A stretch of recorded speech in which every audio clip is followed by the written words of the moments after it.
Docteur Synapse.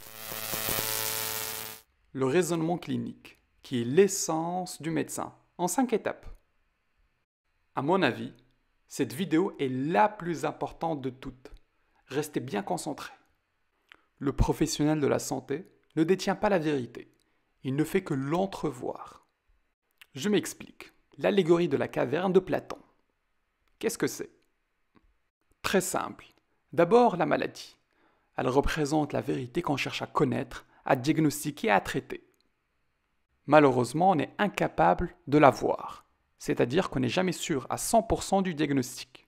Car nous, êtres humains, sommes des esclaves, enchaînés à un mur, au fond d'une caverne. Mais derrière la vérité qu'est la maladie, se trouve un feu. Cette flamme représente l'anamnèse, l'examen physique et les tests que tu vas réaliser, qui te permettront d'entrevoir la maladie. La lumière de cette flamme va créer une ombre qui se projette au mur. Sache que dans ta pratique courante, tu seras toujours limité à cette première étape qui est l'ignorance. On n'est jamais sûr à 100% du diagnostic. Dans le raisonnement clinique, l'étape la plus importante est d'énoncer là où les hypothèses diagnostiques. Comment faire? Le patient va te noyer d'informations, futiles et pertinentes. J'ai 80 ans, j'ai mal ici, je prends cette liste de médicaments, depuis le 7 du 7 2019 ça ne va plus, j'ai des allergies, 39 degrés Celsius. La première étape est de filtrer et d'assembler toutes ces données, en gardant à l'esprit l'épidémiologie, ainsi que les signes et symptômes de ton patient. En résumé, filtrer et assembler les données les plus pertinentes. Dans ta tête, deux processus vont se mettre en place. Un processus analytique, où tu vas un peu te casser la tête, et un processus non analytique, appelé aussi diagnostic flash. En tant qu'être humain, on est sujet à énormément de biais, c'est-à-dire d'erreurs. En prendre conscience est super important. Il en existe énormément, parmi eux, la surcharge de travail, un diagnostic posé par un autre médecin, stéréotypes chez les alcoolos et les toxicos, et ta technique d'entretien. Est-ce que tu retiens les infos clés ou tu t'embrouilles avec les infos inutiles? Garde toujours à l'esprit que chaque patient est une perle, il est unique. Après ces processus, tu vas générer des hypothèses diagnostiques, H1, H2, H3, H4. Face à beaucoup d'hypothèses diagnostiques, j'aime bien utiliser un principe philosophique qu'est le rasoir d'Occam. Occam était un philosophe assez simple. Il te dit qu'il est logique de privilégier l'hypothèse la plus simple. C'est le principe de simplicité ou de parcimonie. Lorsqu'un diagnostic simple colle avec la présentation clinique, il est inutile de chercher plus compliqué. Se pose ensuite la question, est-ce que tu vas réaliser ou pas un test, ou est-ce que tu vas instaurer ou pas un traitement directement? Intuitivement ou avec des scores, on va réfléchir en termes de probabilité. De 0 à 100% d'avoir la maladie, qui n'est quasiment jamais le cas. Fixe ensuite ton seuil test. Si ton seuil test est augmenté, ton risque morbimortalité va être aussi augmenté. En restant toujours sur un seuil test qui est augmenté, vu que tu réalises moins d'examens, le coût et les effets indésirables des examens vont être diminués. Fixe ton seuil de traitement. Plus celui-ci est diminué, plus tu vas instaurer un traitement rapidement. Vu que tu instaures un traitement rapidement, tu augmentes tes risques iatrogènes, c'est-à-dire les risques liés à ton traitement. D'un autre côté, ce qui est bien, c'est que tu gagnes du temps, diminuant ainsi le retard au traitement. Si tu es au milieu, c'est que tu es indécis. N'hésite pas à appeler de l'aide.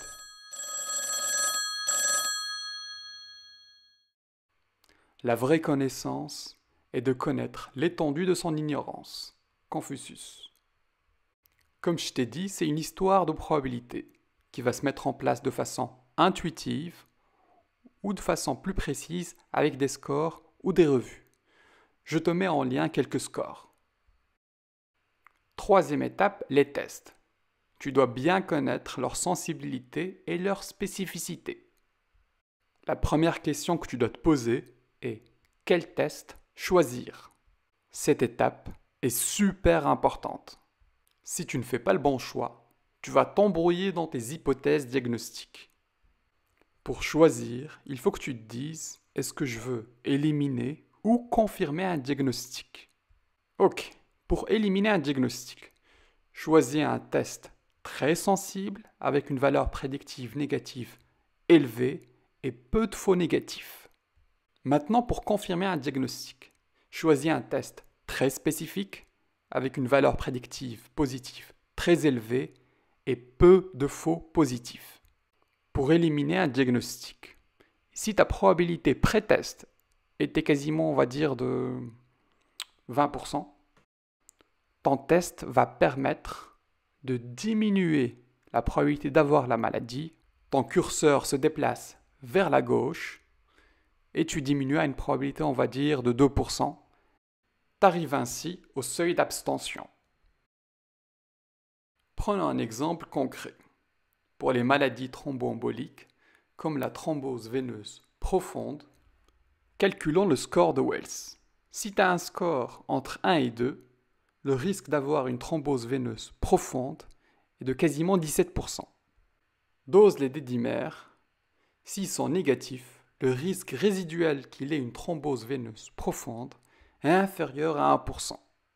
Tu arrives ainsi au seuil d'abstention. Imagine cette fois-ci que tu avais une probabilité pré-test qui est de 60%. Après le test, ça passe à 95%. Ton curseur se déplace vers la droite. On arrive ainsi au seuil d'intervention. Et là, tu traites. Exemple, si tu as un patient de 60 ans qui vient avec une douleur thoracique qui irradie vers le bras gauche, avec un ECG pas très parlant. De façon intuitive, la probabilité qu'il ait un syndrome coronarien aigu est de quasiment, on va dire, de 60%. C'est une probabilité que tu juges qui n'est pas assez pour intervenir directement. Tu choisis un test spécifique, qui est les troponines, qui reviennent très élevés. Ton curseur se déplace vers la droite. Tu arrives au seuil d'intervention. Tu traites comme un syndrome coronarien aigu.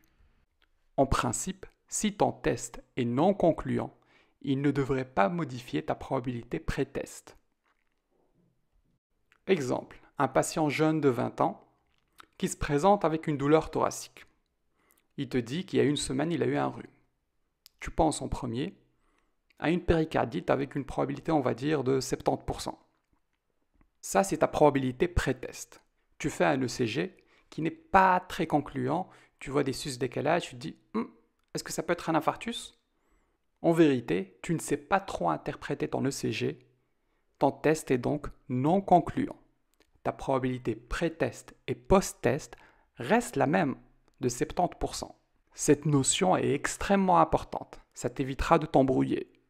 D'un autre côté, n'hésite pas à appeler de l'aide et pense également au diagnostic différentiel. 4. Là, il faut prendre une décision. Elle se base sur ta probabilité pré-test et ton test. Ceci permettra de prendre une décision. Soit tu vas t'abstenir, soit tu vas intervenir. Et en tout dernier, le suivi.